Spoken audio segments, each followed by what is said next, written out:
podcast, né? Eles sempre dizem isso. Salve, salve família, eu acabei acostumando. Boa tarde a todos, espero que todos estejam bem. É um prazer conhecê-los virtualmente. Meu nome é professor Gilvan, né? Sou professor de filosofia na unidade. Até o ano passado eu era professor de filosofia, sociologia. Esse ano eu sou um professor só de filosofia, então todas as questões filosóficas, digamos assim, que vocês tiverem passarão por mim. No departamento de humanas, como o professor Ari falou numa live, vocês estão acompanhados pelo professor Paulo, que vocês conheceram de manhã, e pelo professor Ari, que é professor de história também, tá bom? Então, é um prazer conhecer a todos, sejam todos muito bem-vindos, né, que a gente tenha um ano aí muito próspero, um ano muito diferente, né, do que foi no ano passado, que a gente consiga, em breve, estarmos juntos presencialmente, para a gente poder discutir as nossas questões filosóficas, para a gente poder falar de futebol, para a gente poder discutir as questões da vida, né? Discutir as questões do BBB, embora eu não assista, mas a gente pode discutir. Mas nesse primeiro momento, eu vou fazer uma conversa com vocês aqui. Se por um acaso vocês acharem que o professor está falando muito rápido, porque eu sou igual carro velho, eu demoro para pegar, mas quando eu pego eu vou embora. Então vocês podem falar, professor, está muito rápido, eu não estou entendendo o que você está dizendo, tá bom? Como vocês estão vendo na minha tela, eu vou apresentar aqui para vocês alguns elementos da filosofia, a filosofia como disciplina do ensino médio. Vou fazer algumas introduções aqui, porque vocês vieram, vocês estavam no ano passado, então a filosofia é uma disciplina nova para vocês. E muitas vezes, quando a gente vai estudar filosofia, quando a gente vai conhecer a filosofia, isso aconteceu comigo no ensino médio, há muito tempo atrás, a gente chega no ensino médio tentando entender o que é a filosofia, e muitas pessoas já dizem alguma coisa, né, já dizem algo a respeito da filosofia, e às vezes a gente acaba criando uma imagem acerca da filosofia que não é a imagem verdadeira. Então, em alguma medida, a gente vai hoje apresentar alguns pressupostos filosóficos, e esses pressupostos filosóficos vão ajudar vocês, com certeza, até o final do ensino médio, né? Não só hoje, mas nas aulas vindouras também. A filosofia, como todos sabem, né, ela é basicamente o amor pelo conhecimento. Então, todas as vezes que vocês ouvirem o termo filosofia, existe um porquê da palavra existir, tá? A palavra filosofia, ela tem um significado que a gente vai tratar daqui a pouco.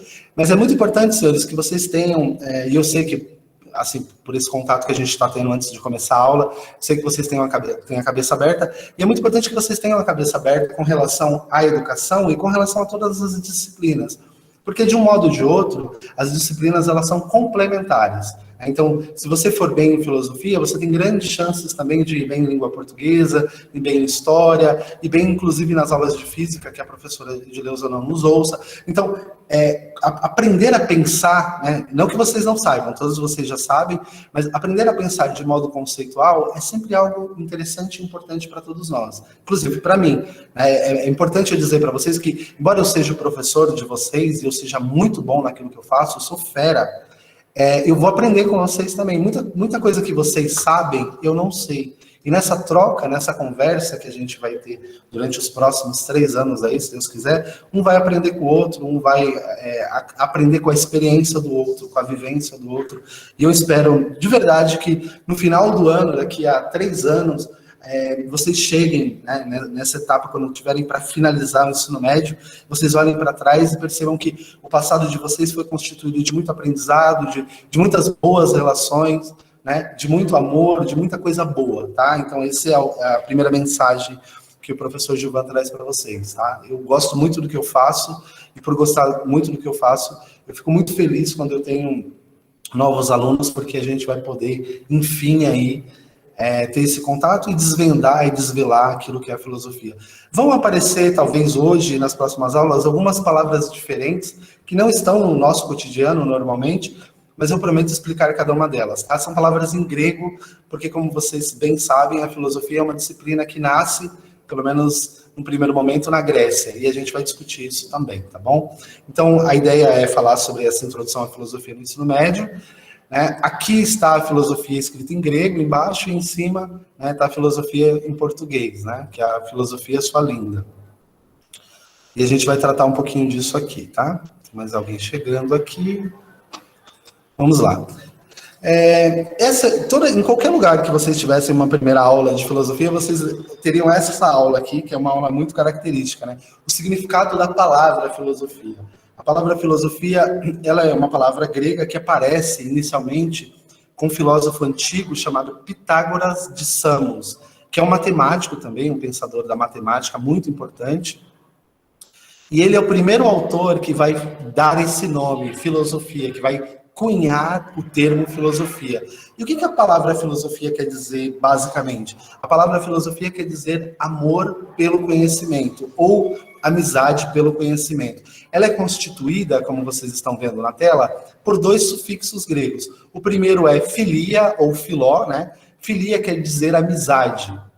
E o segundo é sophos, que quer dizer sabedoria ou conhecimento. Então, quem é o filósofo? O filósofo é aquele que ama o conhecimento. Todo mundo que ama o conhecimento é filósofo? Em algum grau, sim. E quando vocês buscam conhecimento? É verdade? Eu posso, como professor, eu posso dizer que vocês buscam conhecimento só na escola? Não. Vocês buscam conhecimento em diversas áreas e instâncias da vida de vocês. Vou dar um exemplo para vocês. Imagine que vocês acabaram de instalar um aplicativo novo no celular de vocês. Vocês instalaram lá um aplicativo no celular, só que você não está sabendo usar. Onde você vai buscar algum tipo de ajuda para conseguir mover ou para conseguir mexer com esse aplicativo? Vocês vão buscar isso num tutorial. É um tutorial no YouTube, vocês vão ler um tutorial em um blog. Esse conhecimento que você não tinha, você passa a ter. Então, o conhecimento ele não está restrito à escola. A diferença é que a escola ela sistematiza o conhecimento, mas vocês, sem perceber, buscam conhecimento o tempo inteiro. Até quando você vai buscar uma notícia, né? Você, sei lá, quem que saiu da casa do BBB, por exemplo? Você digita lá no Google, saiu tal pessoa, porque você perdeu o episódio, você está adquirindo conhecimento que até então você não tinha. E com Pitágoras não foi diferente. Quando Pitágoras ele cunhou o termo filosofia, ele criou a palavra filosofia, que, como eu disse, é a junção da palavra amor ou amizade com a palavra sabedoria ou conhecimento. Então, filosofia é amizade pelo conhecimento ou amor pelo conhecimento. Ele fez uma observação muito interessante. Qual foi a observação que ele fez? Ele disse, a filosofia é algo somente para humanos. Por que o Pitágoras disse isso? Ele disse isso porque ele dizia o seguinte, os animais não precisam conhecer a verdade, porque os animais são o que são. Você nunca vai ver um cachorrinho sentado na calçada, com a pata no queixo, pensando. O cachorro, ele é especialista em ser cachorro. Ninguém é melhor cachorro do que o próprio cachorro. Então, se vocês querem saber qual é a melhor probabilidade de um ser cachorro, você olha para o cachorro. Ninguém é melhor cachorro do que o próprio cachorro. E o cachorro ele não está preocupado. O cachorro, o gato, os animais, eles não estão preocupados com a verdade, porque eles agem de acordo com seus próprios instintos.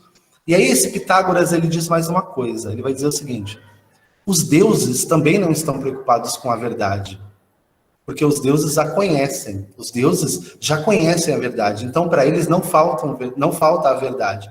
Percebam, senhores, os animais não se preocupam com a verdade. Os deuses não precisam da verdade, porque eles já a têm. A quem, então, se destina a verdade a qual a filosofia procura? Ao homem.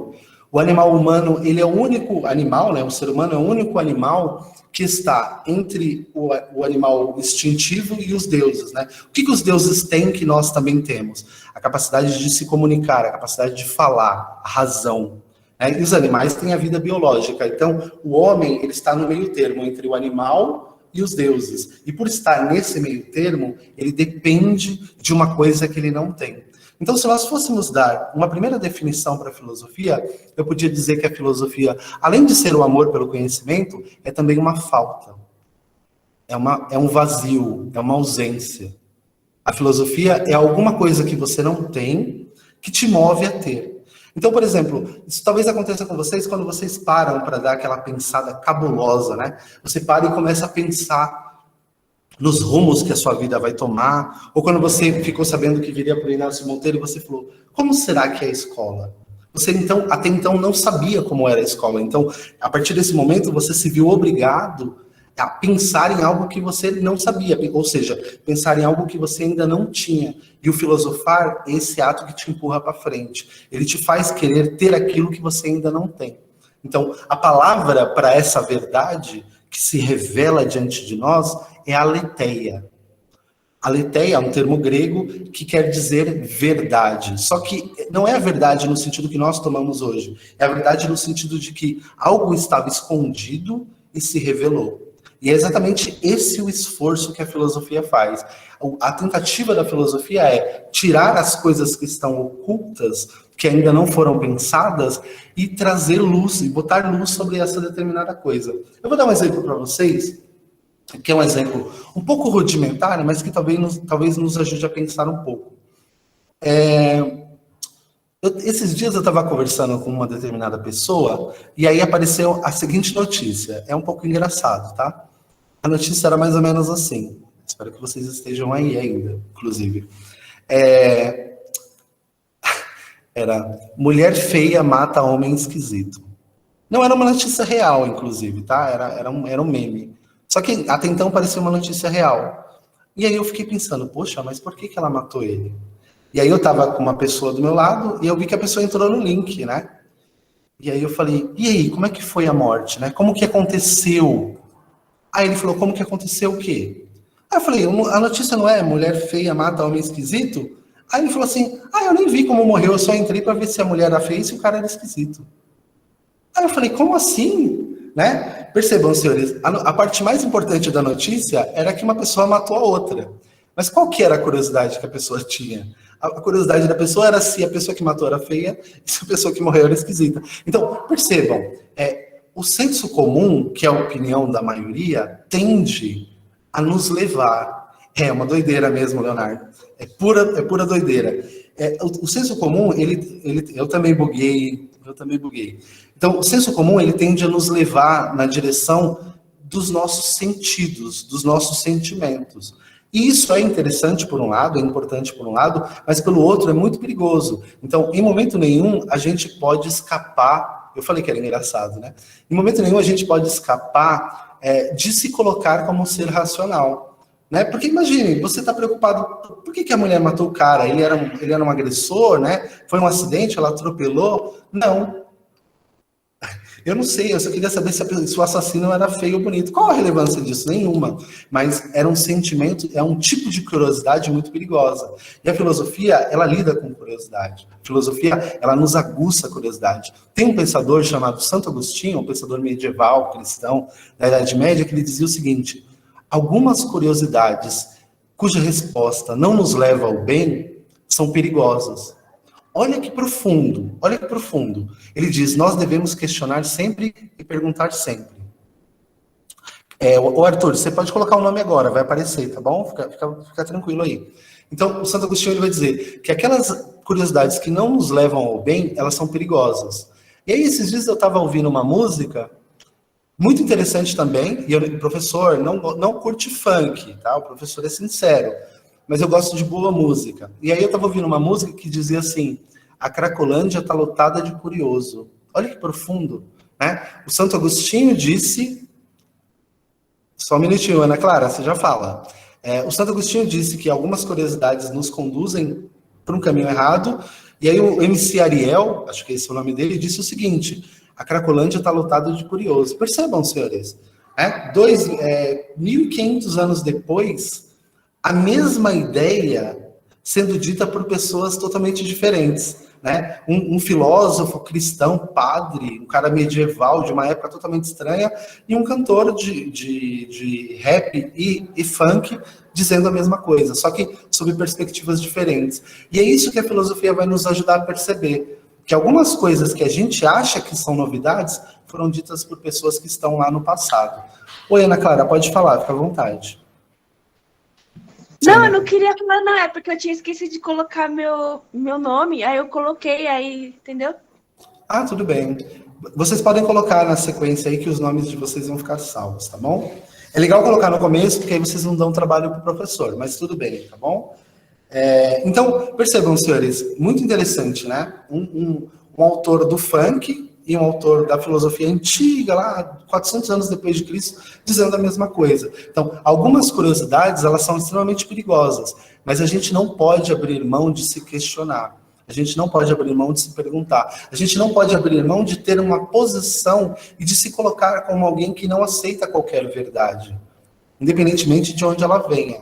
né? Porque o fato de as pessoas não questionarem certas verdades fizeram com que muitas coisas ruins durassem muito tempo, né? Quanto tempo durou a escravidão, por exemplo? Ela veio acabar esses dias, né? E ainda a gente ainda tem pessoas sendo escravizadas, né? Com trabalho análogo ao trabalho escravo. Então, é muito bom se questionar, mas o nosso questionamento ele sempre tem que ter como pano de fundo alguma intenção, né? E essa intenção ela tem que ser, ela deve acontecer com o intuito de nos melhorar e melhorar o ambiente onde nós estamos, né? Porque esse é o tipo de curiosidade que a gente tem que ter. E aí eu vou dizer mais uma coisa para vocês que é muito importante, que é o seguinte: a filosofia não é fácil, a filosofia é difícil. Então, em alguns momentos, vocês terão aulas muito interessantes, muito doces. Aí você vai sentir até as florzinhas voando, o cheiro de rosa. E em alguns momentos vocês terão aulas bastante amargas. É como o boldo, né? Quando você está com o estômago ruim, você vai lá e faz um chá de boldo e é horrível, é amargo, mas todo remédio é amargo, né? Quando a gente precisa do remédio. Remédio bom, como dizia minha mãe, é remédio amargo. Então, em alguns momentos, a filosofia ela vai tocar num ponto que vai te deixar um pouco angustiado. Em alguns momentos, a filosofia vai te servir para reforçar os seus argumentos. Então, isso também é muito importante para todos nós, tá? Então, esse é o primeiro momento. E aí, quando vocês estiverem estudando filosofia, vocês vão perceber que vocês vão ter que ler. Tem alguns textos que são um pouco mais difíceis e tal, mas nesse primeiro momento eu vou facilitar, vou mandar dicionários, vou recortar os textos para que vocês o leiam, né? Porque na próxima semana vocês vão receber um formulário para responder a partir dessa aula de hoje, que é uma aula mais introdutória e tal. E aí vocês vão ter lá a possibilidade de escrever um pouquinho, de falar um pouquinho. Só que não é tão fácil, né? Em alguns momentos a coisa vai ser um pouco mais difícil, em outros momentos a coisa vai ser um pouco mais fácil, mas o que vocês não podem deixar de fazer é a parte de vocês. Essa é a parte mais importante. Eu não sei se vocês já ouviram aquela história, né, e eu prometo que eu não vou ficar me alongando em histórias o tempo inteiro, mas como essa aula introdutória, isso é bastante importante. Tem a história eles chamam de incêndio na floresta, só que é uma floresta especial, tá? Porque ela tem todos os tipos de animais que inclusive não tem na floresta. E aí pegou fogo na floresta e o fogo subiu. De repente, os animais todos começaram a correr. O elefante correu, o leão correu. Tinha leão, não era savana, mas tinha leão. Todos os bichinhos começaram a sair correndo. E enquanto o leão corria, né, vendo o hipopótamo, o elefante, os animais de grande porte correndo, o elefante percebeu que um pequeno passarinho, né, não um passarinho, beija-flor, né, que voa bem rapidinho, ele pulava na água, batia com o bico na água e voava em direção ao incêndio. E aí o leão parou, né? E há algum tempo atrás eu acabei de falar que vocês nunca iam ver um cachorro com a mão no queixo perguntando, né? Ser ou não ser, eis a questão. Mas esse leão, dessa história especial, botou a mão no queixo e falou assim: o que esse beija-flor tá fazendo? As ideias do beija-flor. E aí o leão rei, né? Rei dos animais, falou: ei, beija-flor, cola aqui. A beija-flor veio rapidinho, né? Com o bico cheio de água. E ele falou: o que você está fazendo? E aí o beija-flor falou: eu estou tentando apagar um incêndio. Aí o leão falou: mas beija-flor, com esse pouquinho de água que você tem no bico, você não vai conseguir apagar um incêndio. O beija-flor olhou nos olhos do leão e disse: mas eu estou fazendo a minha parte. Percebam, senhores. Às vezes, aquilo que você está fazendo não é grande coisa. Mas você não pode se eximir de fazer a sua parte. Porque imagina o seguinte: se todos os animais que estão ali fossem no rio, enchessem a tromba, a boca, enfim, e tentassem apagar o incêndio, seria muito mais fácil. Mas saíram todos correndo desesperados. Mas o beija-flor percebeu que a ação dele ia reverberar na realidade. Então o beija-flor foi lá e tentou, né? Ele não conseguiu apagar o incêndio, mas ele não deixou de tentar. E é exatamente isso. Não importa, não importa. Peraí, moça, que eu vou ler aqui o seu comentário. Ixi, o computador do professor travou. Vocês estão me vendo? Então, né? O professor é meio cego. Não importa o tamanho, sim a força de vontade. Quem falou? O Alan. Exatamente, Alan. Eu. Essa é a ideia, Alan. Essa é a ideia. Né? Ele fala: eu não posso fazer nada contra tudo que está aí. Né? Eu não consigo apagar um incêndio. Mas ele não deixou de tentar. E é exatamente essa noção que a gente tem que ter. A gente mora na periferia, todos nós somos da periferia, inclusive o professor, eu moro na Tiradentes, como eu falei para vocês, na parte da manhã, eu moro no setor G, na Tiradentes. Somos todos nós da periferia, somos todos nós da quebrada. Para a gente é muito mais difícil, todos nós sabemos disso, mas nós não podemos deixar de fazer a nossa parte, né? Se o incêndio é grande, vamos nós nos unir, né, para que a gente consiga apagá-lo. Ah, professor, mas ninguém está fazendo nada. Não importa, faz a sua parte, que é exatamente isso que importa. Se você estiver fazendo a sua parte, você está sendo aquilo que você nasceu para ser. Tem um filósofo chamado Nietzsche, que ele diz uma coisa que eu acho maravilhosa. Ele diz assim, torna-te quem tu és. Isso é muito bonito, né? Ele tira de um pensador latino, mas ele diz assim, você só vai ser realmente feliz e você só vai ser realmente realizado quando você tiver a coragem e a hombridade de se tornar quem você nasceu para ser. E aquele beija-flor, num momento de desespero, ele mostrou-se corajoso, né? Ele mostrou-se obstinado. Como você falou, Alan, ele não se preocupou muito com o tamanho do problema. Ele fez aquilo que deveria ter sido feito. E é exatamente aí que está o ponto, senhores. Torna-te quem tu és. Ah, mas tem muita lição, está muito difícil, na minha casa tem um monte de problema, eu estou cansado, eu estou estressado. A gente sabe de tudo isso, a gente também passa por isso. Mas se a gente fizer a nossa parte, quando a gente olhar para trás, independentemente do que aconteça, nós estaremos todos com a consciência limpa e com a felicidade de ter feito a nossa parte. Né? Eu fiquei, agora há pouco, a gente ficou sabendo de uma aluna nossa que ela teve um resultado de um vestibular que ela prestou e ela foi muito bem. Ela está posicionada exatamente onde está a elite paulista. Então, ela, moradora da Quebrada, moradora da cidade de Tiradentes, tirou a vaga de um playboy de Pinheiros. Ela tirou a vaga de um morador do Morumbi, porque ela estudou muito mais que ele, porque a gente sabe quais são as nossas dificuldades e, por isso, ela tirou a vaga. Então, ele vai ter que prestar vestibular ano que vem de novo, porque ela tirou, exatamente, ela tirou a vaga dele e a favela venceu, né? Nesse sentido, a favela venceu. E é assim que a gente tem que pensar. Eu sou professor também, fiz uma pós-graduação numa universidade pública, e eu disse isso numa reunião aqui. Infelizmente, para nossa tristeza, a universidade pública, que é a elite das faculdades, da intelectualidade brasileira, a gente encontra pobre lá, mas os pobres lá, infelizmente, para nossa tristeza, em sua maioria, estão trabalhando como porteiros, estão trabalhando na faxina, estão trabalhando em serviços terceirizados, e dentro da sala de aula está cheio de playboy, que não precisaria estar lá. Poderia pagar uma faculdade dessas grandes, mas eles tiram as vagas da periferia. E esse olhar a gente tem que ter. Então, a gente tem que começar a olhar da seguinte maneira. Se está difícil... o Playboy tem 30 vagas lá e tem 40 Playboys tentando, então só tem 29 vagas para os Playboys, porque uma é minha. Se o coleguinha do lado falar assim, uma é minha também, então só vai ter 28. Se o outro coleguinha falar uma é minha também, então só vai ter 27. Se um outro dizer 26, e assim sucessivamente. Por quê? Porque a gente tem que ter esse olhar. A gente é da periferia? Mas a gente não pode se deixar vencer pelo incêndio que está se dando. Façamos todos nós a nossa parte, embora a gente precise reconhecer que para nós é sempre mais difícil, que quando a gente olhar para trás, a gente vai ter a alegria de alegrar a nossa família, né? É muito interessante isso. Quando você, sabendo ali que seu pai, sua mãe, quem te cuida, né? Quem faz parte da sua família acorda cedo, se mata ali para que você tenha o mínimo ali, uma educação bacana, quando você chega e fala assim, mãe, então... Fiz o Enem e tinha lá 100 vagas, né? E na disputa dessas 100 vagas tinha 120 pessoas ricas.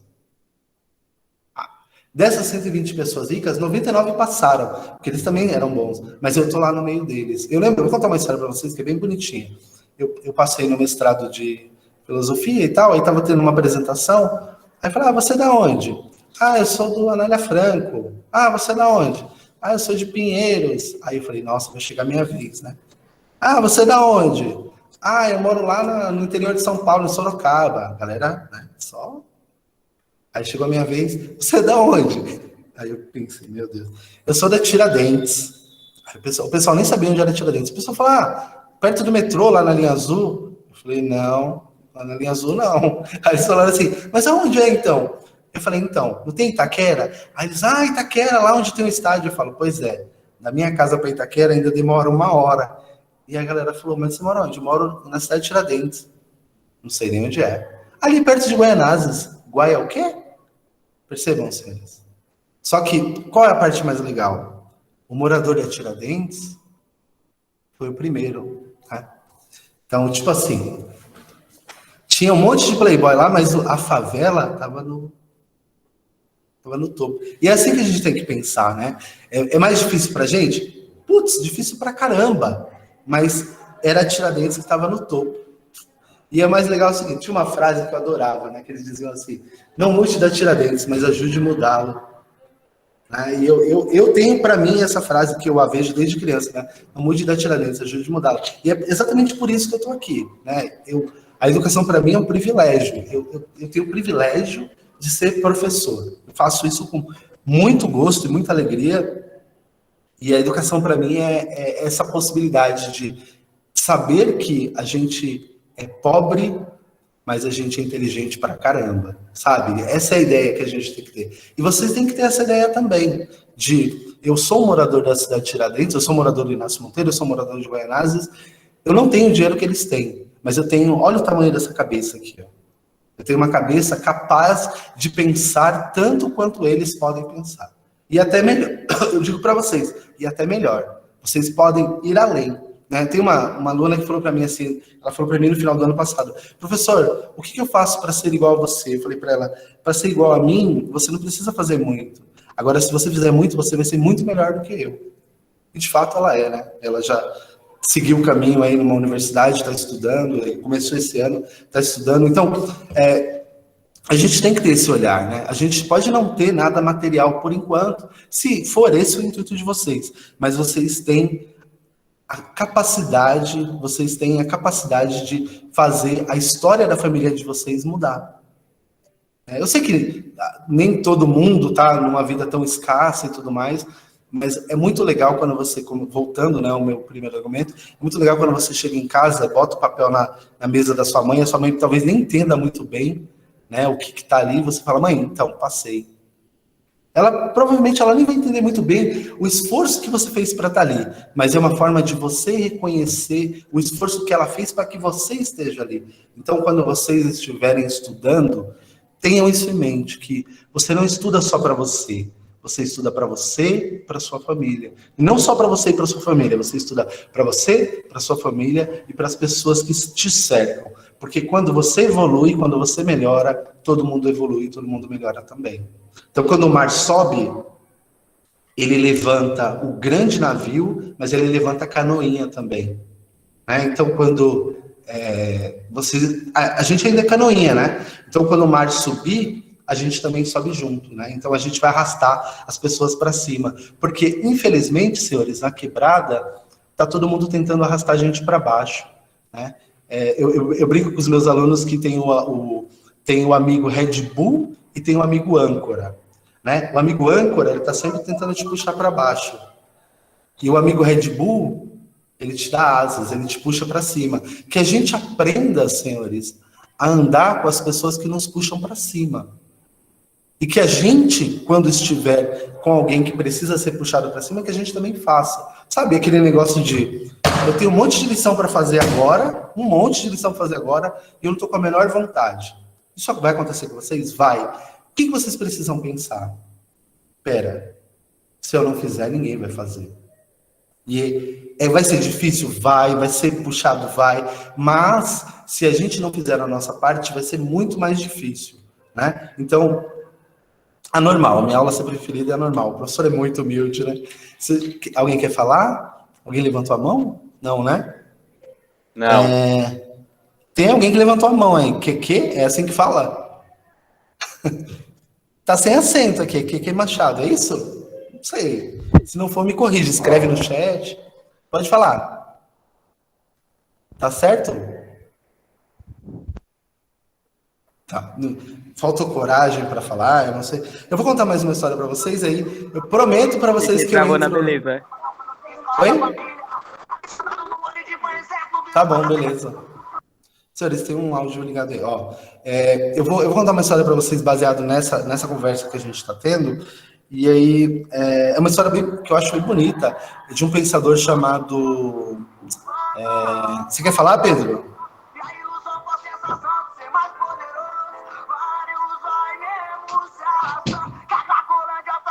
Essa mesmo.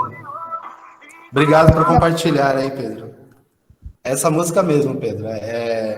Ilusão Cracolândia, né? Isso aí, valeu. Você só precisava ter avisado, né? Que você ia botar para tocar aí, né? Mas vamos lá. Então, eu vou contar uma história para vocês que é de um pensador, um filósofo brasileiro chamado Leonardo Boff. É até um livro, tá? Depois eu vou disponibilizar para vocês esse livro, caso vocês queiram ler. Que alguns de vocês podem até conhecer, chama-se A Águia e a Galinha. É uma história que eu acho maravilhosa, assim, e ela nos faz pensar um pouco. Eu estou resumindo aqui, sintetizando ela aqui, mas é mais ou menos assim. Um botânico, um cara que cuidava de animais, ele encontrou no meio da mata um filhotinho de águia, né? E ele não sabia muito bem o que era, levou no veterinário, e o veterinário falou, olha, é um filhote de arpia, né? Que é uma águia brasileira muito poderosa. Dizem que a águia mais completa do mundo, né? Ela é superior às águias americanas e tal. E aí ele pegou essa águia para cuidar, só que ele não era especialista em águia. E aí ele começou a criar a águia entre os outros pássaros que ele tinha ali. E enquanto ele criava essa águia, ele percebeu que ela foi tomando força, ela melhorou, ela estava com uma parte da asa quebrada, ela se restaurou, e ela foi crescendo enquanto águia, né? Ela foi aprendendo enquanto águia, se fortalecendo, mas ela estava cercada de outros animais. E a maioria dos animais que a cercavam eram galinhas, porque tinha ali um viveiro e tal, não sei o que, um galinheiro. E aí, em determinado momento, ele percebeu que a águia estava adquirindo os hábitos dos outros animais, inclusive das galinhas. E ele olhou e, de repente, ele viu a águia ciscando, né? A galinha está ali ciscando o tempo inteiro, e ele viu a águia ciscando e ele falou, nossa, a águia está copiando o padrão dos animais que estão ali ao redor. Mas isso não pode acontecer. Lembra de uma frase que eu disse agora há pouco? Torna-te quem tu és.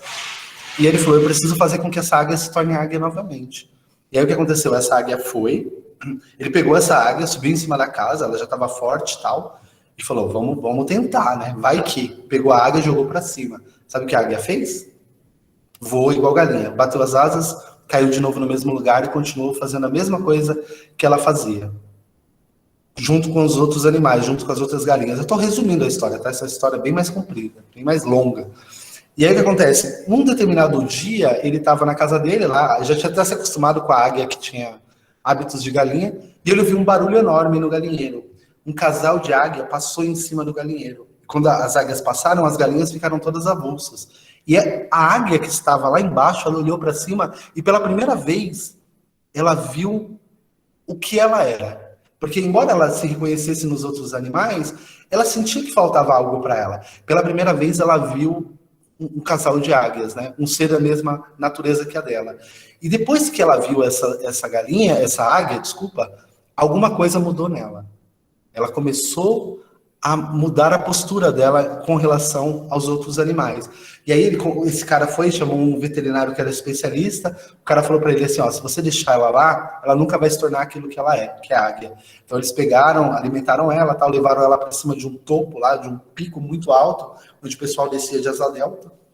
Falou, vamos tentar, né? Vai que rola. E aí pegaram ali, um pouco da Era do Gelo mesmo. Aí o que aconteceu? Pegaram a águia, colocaram ela num determinado lugar e falaram, vai embora, né? Deram um empurrãozinho, ela resistiu, e aí o sol, né, isso era bem cedo, o sol começou a brotar no fundo do horizonte. E aí a águia começou a olhar, né, aquele sol nascendo, e aquela luz que entrou pelos olhos da águia, realimentou alguma coisa dentro da águia. A águia abriu as suas duas grandes asas, né, e começou a bater, e pulou no buraco, pulou no vão, e saiu voando, assim, meio atrapalhada, não se machucou, mas foi embora. E voou para sempre. Essa história, senhores, a minha é muito interessante porque, às vezes, as pessoas que nos cercam, elas impedem que nós nos tornemos aquilo que nós somos.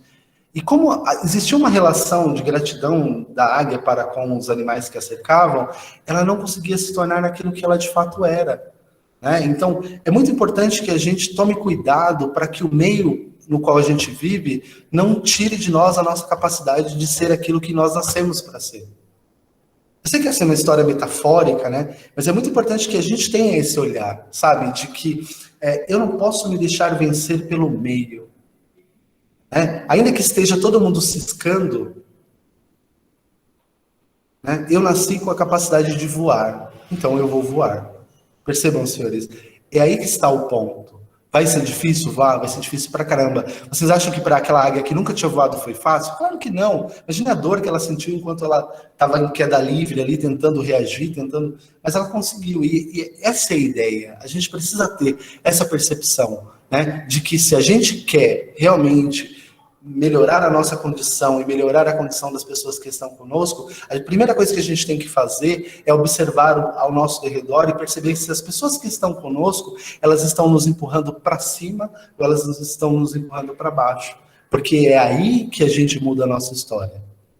É aí que a gente altera as condições da nossa própria realidade. Sem isso, senhores, é muito mais difícil estudar. Qual é a motivação que eu tenho para estudar? Porque senão minha mãe me bate. Está errado. Porque está todo mundo estudando. Não, eu tenho que ter dentro de mim essa chama que arde, que me faz ter a vontade de estudar como nunca. E aí, independentemente do que você queira para sua vida. Professor, eu quero vender minha arte na praia. Professor, eu quero ser o melhor médico que o Brasil já teve. Professor, eu quero ser aeromoça. Professor, eu quero fazer um rap. Não importa o que você quer fazer, mas você precisa começar a plantar, né, e a criar as possibilidades para que aquilo aconteça. Eu vou contar uma história rapidinho para vocês, e aí eu vou entrar no Platão para a gente terminar a aula, mas se você... Eu lembro de uma vez, eu assisti um filme evangélico, não lembro o nome, e aí o cara todo dia ele fazia uma oração para chover, porque o lugar onde ele estava não chovia. E aí um cara disse assim para ele: você está indo lá arar a terra e preparar a terra? Ele falou: não, mas não está chovendo. Ele falou: não adianta só fazer a oração para a chuva vir. Você tem que orar para a chuva vir, ir lá e arar a terra. Porque quando a chuva cair, você vai estar preparado para plantar. E é exatamente isso que a gente tem que fazer. Né? Não sei se é No Deus Está Morto, mas, Ana Clara, eu não lembro. Eu acho que não é, eu acho que é um filme anterior. Mas a ideia é mais ou menos essa. Se você quer que as coisas deem certo para você, esteja preparado para quando elas acontecerem. E quando você vai estar preparado para quando elas acontecerem? Quando você tiver uma educação de qualidade, quando você tiver a capacidade de estar em qualquer lugar do mundo, ou em qualquer trabalho, em qualquer coisa que você escolheu, e você conseguir dar conta daquilo que você se propôs a fazer. E para isso acontecer, você tem que ter uma educação de ponta, você tem que ter uma educação de qualidade. E a Escola Inácio Monteiro, ela oferece. Eu estou aqui dentro e eu posso falar, eu cheguei ano passado, mas eu posso dizer para vocês que a escola oferece isso, sabe? Uma qualidade, uma educação com qualidade, os professores são super empenhados, e vai depender muito de vocês quererem, porque se vocês quiserem, ninguém vai impedir vocês de voar. Né? Vai doer um pouquinho, vocês vão ter que bater as asas ali com um pouco mais de força e coragem, mas se vocês quiserem, ninguém vai impedir vocês de voar. Então, tenham isso em mente, senhores. É muito importante que a gente mude a nossa própria realidade sem ficar tentando encontrar desculpas e problemas, porque todos nós temos problemas, todos nós temos dificuldades enormes, ainda mais em tempo de pandemia, que a gente perdeu renda, teve pai que perdeu emprego, teve gente que não tem acesso à internet, a gente sabe de tudo isso, e é muito difícil, né? Chega a ser até cruel e desumano, mas a gente não pode se dar por vencido. A gente tem que ter olhar para a nossa situação e pensar, se não for eu, quem será? Né? E dar o primeiro passo, assim, com fé, com coragem, com obstinação. Como disse o professor Paulo, independentemente da sua religião, independentemente da fé que você professa, ter a coragem de dar o primeiro passo e mudar e alterar as condições nas quais você está. Independentemente de quais sejam. Professor, eu quero ser médico. Comece a arar a terra. Eu quero ser, professor, o melhor médico que eu puder ser. Não espera a faculdade começar para você ser um bom médico. Já começa a estudar desde agora. O que o médico precisa ter para ser um bom médico? Já começa a estudar. Professor, eu quero ser engenheiro. Eu vou focar nas aulas de exatas. Aula de matemática, aula de física, eu vou focar. Professor, eu quero ser escritor. Aula de português, vou ler, vou estudar. Professor, eu quero aprender, eu quero fazer um rap. Aula de português também, focar, aula de filosofia. Então, é necessário, senhores, eu sei que eu estou me alongando bastante, mas é necessário que a gente tenha esse olhar para o mundo, né? Esse olhar de coragem. A gente precisa ter brio. A A gente precisa ter coragem. Quando tudo estiver muito difícil para a gente tem que buscar dentro de si, ou quem tem fé, buscar em Deus, mas pelo menos dentro de si a coragem de fazer aquilo que ninguém está fazendo, de olhar sob uma outra perspectiva. E é exatamente aí que a filosofia entra. A filosofia ela entra nesse momento, quando está todo mundo vendo desse lado, a filosofia te propõe um olhar diferente. Olha pelo outro lado. Oi, Pri. Então, assim, em certa medida, é importante que vocês tenham esse olhar. Se está todo mundo propondo desse jeito, tenta, na medida do possível, olhar do outro jeito. Porque é assim que a gente altera a realidade na qual a gente vive. E a filosofia é essa proposta de mudança de paradigma e de mudança de perspectiva. Se está todo mundo dizendo sim, eu preciso me perguntar, será que esse sim, ele foi dito por pessoas que pensaram nele, ou as pessoas estão indo no embalo? Elas estão indo, né, que a gente chama de Maria vai com as outras, né? Essa pessoa, ela de fato pensou no sim que ela deu, ou ela só deu o sim porque estava todo mundo fazendo? Essa pessoa escolheu aquilo que ela faz hoje, ou ela fez por força do grupo? Né? Força do grupo nos faz pensar na condição da águia. Se a águia não tivesse sido... se ela não tivesse tido um exemplo do que é ser águia, quando as outras águias sobrevoaram ali o galinheiro, ela continuaria sendo aquilo que ela não era. E a ideia da filosofia é dar a potência e a capacidade de que nós nos tornemos aquilo que nós somos. Você pode até ser uma coisa que a sociedade não valoriza, tipo um professor de filosofia, mas seja o melhor que você puder. Essa é a ideia, senhores. Eu gastei um pedaço enorme da nossa primeira aula, porque eu acho que a gente, como moradores da Tiradentes e região, a gente tem que ter esse olhar. Né? Independentemente da condição, a gente tem que ter esse olhar. Né? A gente tem que se entender e pensar que nós estamos dentro de um certo contexto que tenta nos puxar para baixo, mas quando isso acontecer, a gente não vai se deixar vencer e a gente vai caminhar em direção... para quem quiser, né, em direção ao céu. Então, ó, voltando aqui, só para a gente não desperdiçar os meus belos slides, filia quer dizer amizade, e sophos, que é do termo filosofia, quer dizer sabedoria. Então, filia, amor pela sabedoria, amizade pelo conhecimento. Essa mocinha de cabelo preto é a filia. Esse rapaz de cabelo laranja, sei lá se é laranja, ele é o sophos. E esse coraçãozinho é a filosofia, tá? Então, o que é filosofia? Caiu lá na prova, no primeiro formulário. O que é filosofia? Filosofia é o amor pelo conhecimento, a amizade pelo conhecimento. Quem foi o primeiro filósofo a falar de filosofia? O primeiro filósofo a falar de filosofia foi um pensador pré-socrático chamado Pitágoras. Pitágoras de Samos. Samos era o lugar na Grécia onde ele nasceu e onde ele vivia. Então, ó, percebam, senhores, isso é muito importante. Isso que eu vou dizer agora é muito importante mesmo. Os filósofos antigos, eles tinham o nome deles atrelado ao lugar onde eles moravam. Então, você tem Agostinho de Hipona, que é uma região da África. Você tem São Tomás de Aquino, que é uma região ali entre a Europa e a África. Você tem Gilvan da Tiradentes. Tiradentes vocês devem conhecer. Então, todos os grandes filósofos, eles têm o nome deles atrelado ao lugar onde eles moram, tá? Só para vocês terem isso em mente, que isso é bastante importante, tá? Então, Giovanna Tiradentes, no caso, é outro grande filósofo. E aí eu vou trazer aqui para vocês um significado da filosofia segundo Descartes, tá? Descartes é um pensador, na verdade é René Descartes, né? Só que a gente chama de Descartes porque a gente é zoeirinho, mas o correto é Descartes, tá? Ele diz assim, ó, essa palavra significa o estudo da sabedoria e por sabedoria não se entende somente a prudência nas coisas, mas um perfeito conhecimento de todas as coisas que o homem pode conhecer, tanto para a conduta de sua vida, quanto para a conservação de sua saúde e a invenção de todas as artes. No começo vocês disseram que eu tinha cara de professor de artes, a filosofia também está profundamente ligada à noção de arte. Então, a filosofia, ela é um movimento que pensa... no corpo, na saúde do corpo, né, na saúde do corpo e na saúde da mente. Né? Então, ela pensa no todo. Né? Os filósofos são sempre muito fortes. Essa parte eu vou ficar devendo. Mas os filósofos são sempre muito fortes porque a filosofia está atrelada ao corpo e à alma, né, digamos assim. E aí eu vou colocar aqui mais um excerto. Esses slides eu vou enviar para vocês, tá? Para vocês terem como documento e tal. para consulta e tudo mais, tá? E aí, essa leitura feita pelo Alquier, que é um pensador, professor da Sorbonne, quando ele estava pensando na filosofia, ele faz uma relação entre a filosofia e a história, tá? Ele diz assim, ó, esquecer o passado da filosofia em proveito apenas de seu presente seria, com certeza, privar de seu sentido a própria atualidade filosófica.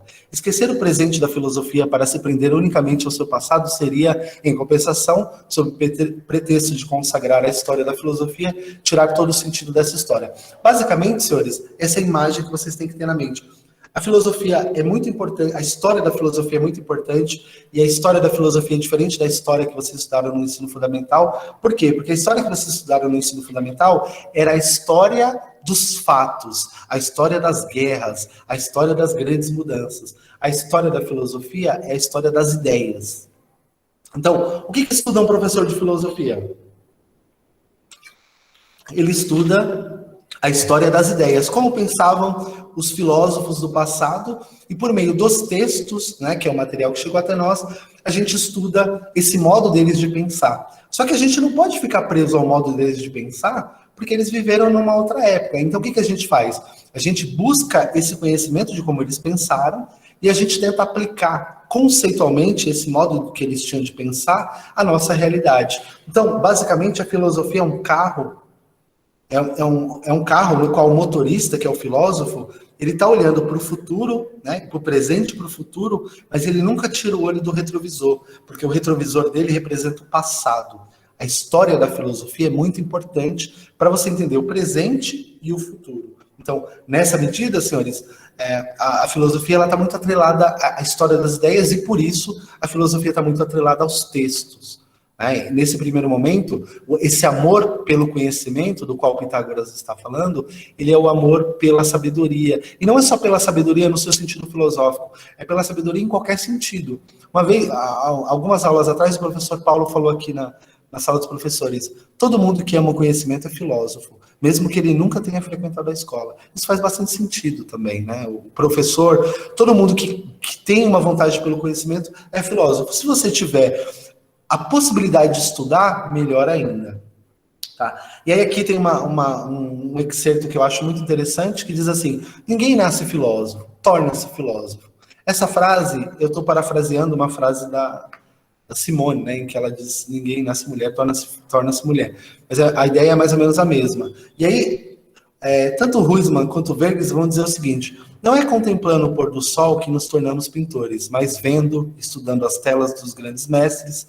Não é ouvindo o canto do roxinol que passamos a apreciar a música, mas indo a concertos. Do mesmo modo, não é meditando solitariamente sobre Deus, a alma e a morte que nos tornamos filósofos, mas estudando as grandes obras filosóficas. Percebam, tornar-se filósofo é um exercício artificial. Não adianta você estar sozinho e achar que pensando sozinho você vai se tornar filósofo. Não, isso não vai acontecer. Por quê? Porque existe um certo artificialismo no modo de pensar que nos ajuda a compreender a realidade. Por quê? Porque a filosofia ela é constituída de conceitos abstratos, ora complexos, ora tranquilos, mas conceitos. Tá? Então, num certo sentido, a filosofia está atrelada à história das ideias.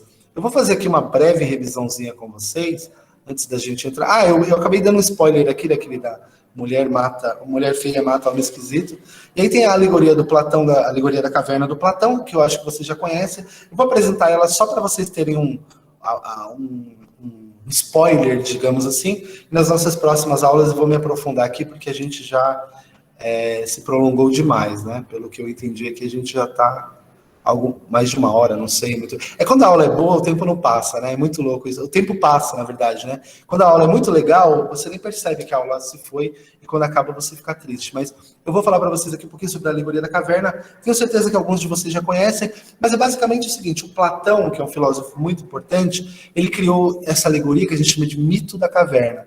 Por que eu não gosto de chamar de mito? Porque a ideia de mito, o mito ele não tem o autor conhecido. E como a gente sabe que foi o Platão que escreveu, então a gente pode usar também a alegoria da caverna. É a história de que 4 homens estavam amarrados no fundo de uma caverna, olhando para o fundo da caverna.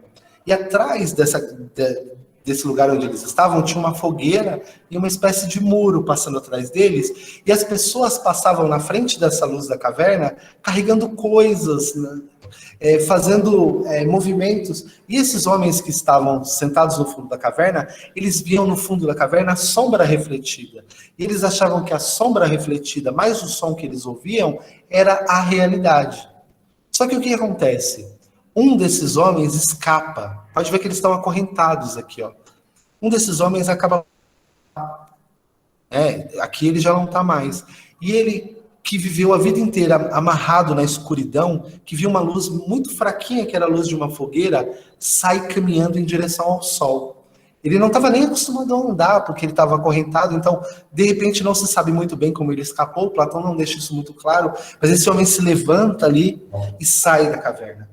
E com muito esforço, com muita dor, ele consegue sair, e aí ele sai em pleno meio-dia, assim, um sol fortíssimo, os dois olhos dele ardendo assim, e aí ele percebe que o mundo não é a caverna. O mundo é muito maior do que a caverna. O mundo, ele é muito mais complexo e muito mais iluminado. Até então ele achava que toda a realidade ela se dava nas sombras da caverna. E de repente ele falou: não é a caverna o mundo é muito maior. Tem luz, tem cor, tem um monte de coisa acontecendo. Aí ele volta. Olha o erro.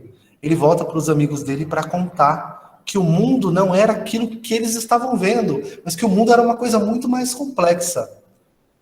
E aí o Platão disse o seguinte: se pudessem, matá-lo-iam. E por que eles matá-lo-iam? Porque eles disseram o seguinte: nossa, ele desapareceu e agora ele está vindo com essas ideias de que tudo isso que eu aprendi até agora não é a realidade, não é a verdade. Ele está dizendo que o mundo é outra coisa. Tá maluco. Por quê? Porque esse cara que escapou, que simboliza o Sócrates, que é o professor do Platão, ele trouxe uma verdade que era muito incômoda para eles, que estavam acostumados, senhores, a viver no fundo da caverna olhando para as sombras. Eles não queriam abrir mão daquelas sombras para as quais eles olharam e nas quais eles tanto acreditaram, para caminhar em direção a um outro caminho. E aquele cara que de boa vontade tentou libertar os seus amigos, quase acabou sendo morto. Na história do Platão, ele não chega a morrer. Na história real, ele morre, que é o Sócrates, né, que era um cara, eu vou contar depois para vocês a história dele, mas a história do Sócrates era um cara que começou a trazer verdades incômodas, começou a incomodar as pessoas acabaram por matá-lo. Né? E vocês vão perceber, senhores, na história, que todas as pessoas que ousaram, em algum momento, defender a verdade, quando todos os homens estavam olhando para as sombras, foram mortos. Né? Vocês não precisam ser... Vocês podem perguntar depois para o professor Ari, para o professor Paulo, mas vocês não precisam ser grandes historiadores para saber, não. Eu consigo aqui citar alguns exemplos. Sócrates defendeu a verdade, foi morto pelos cidadãos de Atenas, pelos próprios amigos. Jesus disse que também defendia a verdade, ele se colocou como a verdade, foi morto pelos próprios cidadãos e pelas próprias pessoas que estavam cercando ele. Martin Luther King, e assim, tem uma lista enorme de pessoas que, ao se propor a defender o que era verdadeiro, a defender o que era certo, acabaram por ser mortos por aqueles que não estavam dispostos a ouvir a verdade. Porque a verdade, ela é incômoda, e a verdade, ela nos move. Uma vez que a gente ouve a verdade, a gente tem que ter a humildade de abrir mão daquilo que a gente achava que sabia para aprender o novo. O Sócrates diz isso, ele diz: para aprender o novo, eu preciso, em alguma medida, desaprender o velho. E aí, quando eu desaprendo o velho, eu aprendo o novo, e aí, no momento que eu aprendi o novo, o velho volta, e aí eu tenho uma mistura de conhecimentos. Agora, se eu acho que já sei tudo, eu nunca vou aprender o novo. Como é que uma garrafa cheia de água pode ter mais água dentro dela? Nunca vai acontecer. Primeiro eu preciso esvaziar, para depois encher novamente. Nesse sentido, senhores, a filosofia vai nos ajudar. Ela vai nos ajudar a sair da caverna. Então, o filósofo é aquele que saiu da caverna e voltou para os amigos para dizer: olha, tem um outro jeito de ver o mundo. Não é só isso aqui, tem mais coisa. Né? E eu não estou falando que o filósofo é o professor. O filósofo é todo aquele que pensa, é todo aquele que tenta enxergar uma mesma coisa sob um ponto de vista diferente. Então, em alguma medida, senhores, esse é o convite que eu faço para vocês esse ano. Que a gente tente sair das nossas cavernas. Pode ser que você já tenha saído da caverna numa área, mas que você esteja na caverna em outra área, né? Porque todo dia a gente descobre uma caverna nova na qual a gente está. seja do preconceito, seja do pensamento derrotista, enfim. Todo dia a gente descobre uma caverna nova. E a ideia é que a gente consiga, com a filosofia e com as demais disciplinas também, sair dessa caverna que nos prende, para que a gente possa, de fato, conhecer o mundo tal como ele se revela, não como a gente o vê. Esses 3 sujeitos aqui, eles achavam que já sabiam tudo, mas na verdade eles não sabiam nada. E aí, para finalizar, eu digo para os senhores o seguinte: a filosofia é um exercício de humildade. É entender que você pode aprender algo aqui que faz muito sentido e, no outro momento, aprender uma outra coisa que faz muito sentido também. E ter que ter a humildade de entender que você não sabe tudo, né? E que você precisa aprender coisas novas. Tanto que tem uma frase do Sócrates que é muito, muito interessante, que é a seguinte: só sei, né? É uma frase que é atribuída a ele, mas que diz o seguinte: só sei que nada sei. O que isso quer dizer, professor? Quer dizer que eu só tenho uma certeza na vida. E a única certeza que eu tenho é que eu não sei tudo que eu... A única certeza que eu tenho é que diante de tudo que eu posso saber, diante de todas as coisas que eu posso saber, o que eu sei é tão pequenininho que é como se não fosse nada. Né? Então ele fala, só sei que nada sei. Essa é a única certeza que eu tenho. Qual é a única certeza que você tem, Sócrates? Que eu sou um ignorante diante de todo o conhecimento que eu posso ter. E aí eu termino essa aula, senhores, né? Vou me encaminhar aqui para o final. Eu termino essa aula dizendo para vocês o seguinte: que a gente tenha esse olhar, né, de olhar para o conhecimento com humildade. Pode ser que você seja muito bom numa coisa, pode ser que você saiba mais de uma coisa do que eu, e pode ser que eu saiba mais de uma coisa que você. Então, a gente precisa aprender um com o outro, e é assim que a gente amadurece. Eu tenho certeza que tem um monte de coisa, principalmente com tecnologia, que vocês são muito melhores que a gente. E eu tenho certeza que a gente também tem muita coisa para ensinar para vocês. E o conhecimento é sempre uma troca, né? E eu termino essa aula com uma outra frase, né, também de um filósofo importante que atribui a Sócrates, que é: conhece-te a ti mesmo. Né? Você tem muita coisa boa e interessante para conhecer. Você tem muita coisa, muitos lugares para conhecer, muitas viagens para fazer, muitos parques, muitas cidades, muitas coisas externas. Mas essas coisas, elas serão ainda mais valiosas quando você deixar de tentar entender o que está fora, e antes, né, de tentar entender o que está fora, na verdade, começar a entender o que está dentro. Porque dizem que o nosso coração, né, usando a metáfora, é o único lugar para o qual nós raramente viajamos. Né? Então, se é para você conhecer alguma coisa, primeiro, conhece-te a ti mesmo. Tudo bem, senhores? Então, eu finalizo essa aula com essa frase. Conhece-te a ti mesmo e reconheça diante de todo o conhecimento que a única coisa que você sabe mesmo é que você nada sabe. E aí, quando você começar a fazer isso, a sua saída da caverna será um movimento natural. Tudo bem? Então, foi um prazer estar aqui com vocês. Eu vou cessar a gravação, tá bom? Se vocês tiverem alguma pergunta, podem fazer, fiquem à vontade. Eu não sei quanto tempo a aula demorou, mas eu tenho certeza que esse momento de reflexão não é só para vocês, é para mim também, né? Porque, como eu disse no começo da aula, quando eu falo, eu também me ouço. Né? Então, aquilo que a gente oferece passa primeiro por nós. Então, foi um prazer estar com vocês nesse primeiro dia de aula. Espero que a gente tenha 3 anos maravilhosos. A gente vai ter problemas, tenho certeza que em alguns momentos eu vou pegar no pé de vocês vão ficar chateados, em alguns momentos eu vou ir lá incentivar, mas todas as coisas que eu fizer em prol com vocês, né, é em prol da melhora, tanto de vocês quanto da minha própria melhora, tá bom? Então foi um prazer estar com vocês.